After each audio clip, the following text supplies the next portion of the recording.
구워주시는 고깃집 같은 데 가보면 이런 경험이 있으세요. 지금 고기가 타고 있는 것 같은데, 그래서 제 심장은 막 두근두근 뛰어요. 근데 이거 내가 뒤집어야 되나 말아야 되나 이런 고민하는데 안 오시는 거죠. 근데 보통 로봇이 있는 고깃집을 가게 되면 일을 하시는 분들이 테이블에 집중을 많이 해주세요. 반찬이 다 떨어지지 않았는지 달라고 하기 전에 먼저 이를 갖다 주시는, 고객이 받는 서비스 질 자체가 높아지는 거 아닌가. 안녕하세요. 저는 폴라리스 3D 대표 곽인범입니다. 폴라리스 3D는 자율주행 서빙 로봇을 개발해서 판매하고 있는 기업이고, 로보틱스 쪽에서는 이런 말씀이 있어요. 더 좋은 기술력으로 보답하겠다. 그게 약간 일반적인 인식이었다고.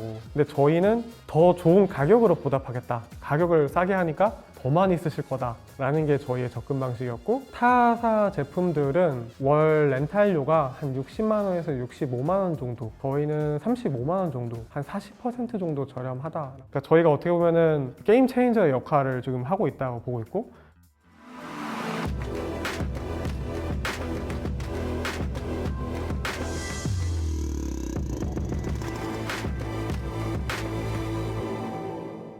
저는 포항공과대학교에서 컴퓨터공학과를 처음에 했었고요. 컴퓨터 비전 석사를 밟았습니다. 이거를 바로 써볼 수 있는 곳을 가보고 싶었어요. 카메라, 보안 시스템에 영상 분석 알고리즘을 적용하는 회사였고요. 카메라에 AI 기술이 적용된 거의 최초가 중국이에요. 감시 카메라라는 게 중국의 기업들이 대부분의 시장을 점유를 했고요. 화웨이의 자회사 중에 하이실리콘이라는 회사가 있거든요. 그 회사가 심천에 있습니다. 거기에 출장을 간 적이 있어요. 제가 거기서 어떤 걸 느꼈냐면, 중국 사람들이 시장에 접근을 할 때 높은 기술력을 얘기한다기보다는 적정 기술과 적정한 가격으로 시장에 접근한다. 카메라 쪽 같은 경우에는 제가 어찌할 수 없는 이미 방향이 정해진 시장이었다고 저는 생각이 들었고요. 제가 약간 좀 언더독이라고 하나요? 막 몰려오는 쓰나미를 뭐 어떻게든 버티고 그런 쪽 성향이 있어요. 2016년도에는 주요 이슈가 뭐였냐면, 카메라 쪽도 그랬지만 드론 쪽도 똑같이 큰 위협이 될 건데, 저는 드론 쪽에 자율주행 솔루션을 적용해서 자율주행 드론을 만들어야지 창업을 하게 됐죠. 한 3년 정도는 자율주행 솔루션이라는 기초 기술들을 개발하는 쪽으로 많이 치중을 했었고, 그걸 이제 드론에 적용을 해서 시장에서의 반응을 끌어내겠다.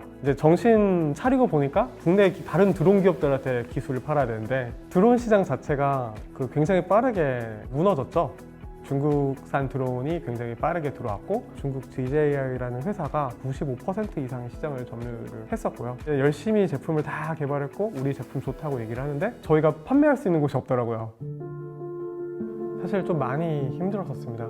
시장성에 대한 의문이 있다 보니까 제품의 완성도도 빠르게 높아지지 않는 그런 상황이었고, 어찌됐든 간에 하고 있었는데 저희의 꿈은 저 위에 있고 현실은 이러니, 누구나 그 현실과 이상행 사이에서의 괴리감이 사실 제일 힘든 것 중에 하나지 않습니까? 국내 모 대기업에서 M&A 건에 대한 검토를 한 적이 있어요. M&A 건이 이제 엑시스라는 가장 좋은 방법 중에 하나지 않습니까? 그때 많은 것들을 생각했던 것 같아요. 가장 아쉬웠던 거는 로봇의 대중화라는 생각을 가지고 처음 회사를 설립했는데, 그런 것들을 실현시키는 데는 크게 일조하지 못했다는 거예요. 그래도 마지막 한번 제대로 해봐야 되지 않을까. 그래서 저의 결론은 가장 고객이랑 맞닿을 수 있는 분야를 해야겠다. 그게 저희는 서빙 로봇이라고 생각을 했고요. 피벗을 했습니다. 저희가 1년 정도에 지금 양산을 앞두고 있는 상황이거든요. 모두가 다 안 된다고 하셨어요. 매 단계별로 안 된다고 하셨고, 다 적절한 이유가 있어요. 가격 그렇게 싸게 만들지 못할 거야. 대량 생산하는 체제를 갖추기 어려울 거야. 그런 부분들을 하나하나 증명해 나가고 있고, 실제 매장에서 3개월 넘게 운영되고 있는데. 오랜만이었습니다. 저희 로봇 잘 쓰고 계신지 궁금해서 왔습니다.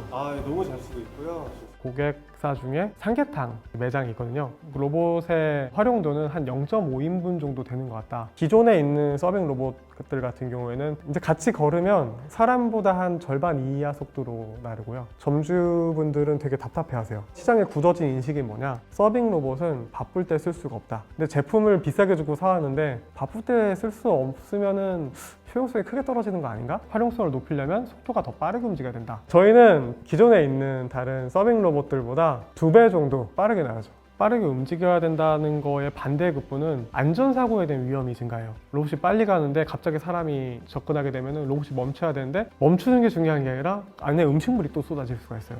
이런 부분들을 해결하면서 로봇은 빨라야 돼요. 저희가 그런 것들을 실제 개선을 해서 로봇을 좀 운영하고 있어요. 매장에서 중요한 거는 크게 두 가지가 있어요. 요리사분들이 플레이팅을 신경 써서 요리를 하시거든요. 이거를 빠르게 전달하면서도 그걸 그대로 고객한테 전달하는 게 서비스 품질에서 굉장히 중요한 부분이고요. 이 환경 같은 경우에는 굉장히 좋은 환경이라고 보이지만 사실 바닥을 보면은 상당히 많은 요철들이 있고요. 그렇게 올라오는 잔진동들은 단순하게 하드웨어적인 설계만으로는 잡을 수가 없고, 그거를 이제 극복하기 위해서는 소프트웨어적인 제어 기술이 들어가야 됩니다. 기본적으로 장착되어 있는 센서들을 바탕으로 진동을 감지를 하고 분석을 해서 두 바퀴를 빠르게 제어를 해서 실제 많은 진동 부분을 감소시키는 게 주요 핵심이라 보시면 될 것 같습니다. 그게 눈으로 드러나는 게 맥주의 찰랑임입니다. 기존 서빙 로봇들은 저희 제품과 달리 하드웨어를 통한 진동 저감 기술만 적용이 되어 있습니다. 이렇게 요철이 있다거나 하는 환경에 대해서는 제어가 잘 안 되거든요. 저희가 계속 헤맸던 거는 우리가 가는 방향의 기준점을 잡는 거가 어떤 것을 기준점으로 잡아야 되는지, 그게 한순간에 좀 풀리게 됐던 거는 결국에 점주분들의 반응, M&A 이전에는 고객의 소리를 듣는 거를 되게 부담스러워했어요. 해야 될 거는 너무 많은데 이런 얘기들을 들으면 우리의 로드맵상에 방해되는 거 아니냐. 새로운 기능들을 기획을 할 때 기존에는 엔지니어들끼리 논쟁을 했어요. 지금은 그런 과정을 거치지 않습니다. 몇 명의 점주분이 이런 기능을 요구했는가를 보고 우선순위를 정하고 기능을 정의합니다. 로봇을 만드는 거는 우리가 잘났다고 세상에다가 얘기하는 게 아니라 실제 사람들이 필요로 하는 걸 만들기 위해 노력을 해야 되는 거라고 보고 있어요. 그게 저희의 좀 근본적인 태도 변화? 로보틱스 쪽에서 이런 말씀이 있어요. 더 좋은 기술력으로 보답하겠다. 그게 약간 일반적인 인식이었다고. 근데 저희는 더 좋은 가격으로 보답하겠다. 사실 의문이 많았어요. 기존의 서빙 로봇만 하더라도 한 4년 정도 된 시장인데 저희처럼 접근한 회사가 없었거든요. 소비자, 엔드 유저 가장 중요한 건 가격이다. 가격을 싸게 하니까 더 많이 쓰실 거다. 타사들 대비해서 가격이 한 절반 정도 되는 게 이제 저희 제품의 주요 특징입니다. 많이 비싼 센서들을 사용한다기보단 적합한 센서들을 많이 사용을 해요. 센서에 대한 캘리브레이션 하는 기술이나 이런 부분들을 갖추고 있기 때문에 조금 성능이 낮은 센서를 사용을 하더라도 동일한 성능을 뽑아내는 좀 특화되어 있는 회사거든요. 그러다 보니까 이제 원재료 비용도 중국 회사들이랑 좀 경쟁할 수 있는 수준이라고 보시면 될 것 같습니다. 보통 저희 로봇은 가장 시장에서 전파가 잘 안 되어 있어요. 당연하죠. 시작한 지도 얼마 안 됐고 시장에는 이미 중국 회사 로봇에 대한 입소문이 있으니까요. 다른 로봇들을 다 보시고 나서 이런 제품도 있다더라 마지막에 항상 검토를 하세요. 근데 경합에서 이긴다던가 하는 사례가 있거든요. 가격이 주요한 요소였고 싼 게 비지떡이 아닌가라는 점주분들의 의문이 있을 건데 그런 부분들을 잘 만족시켜드린 거 아닌가. 매장에 피크 매출이 있거든요. 테이블 많이 넣으면 넣을수록 피크 매출이 늘어나요. 요새 이제 트렌드는 테이블을 빼겠다고 말씀을 하시고 계세요. 테이블을 빼고 로봇을 집어넣겠다. 로봇의 가격과 인건비 대비를 비교해 봤을 때 로봇의 가격이 월등한 것도 있을 거고요. 그리고 진짜 불황이 좀 오고 있는, 테이블이 다 채워지지 않을 거다라는 좀 기대도 있으시는 것 같습니다. 저희가 최근에 신규 매장에다 로봇을 도입을 검토를 하고 있는데 아르바이트 분들이 뽑히실 때 로봇이 있다고 말씀을 하셨대요. 그러니까 더 좋은 근로 환경이라는 거죠. 이게 사실 실제로도 어필이 좀 되고 있는 상황이라고 보고 있습니다. 이런 부분들이 앞으로 강해질 수밖에 없을 것 같고요. 시장이 계속적으로 더 크게 열리게 될 거다.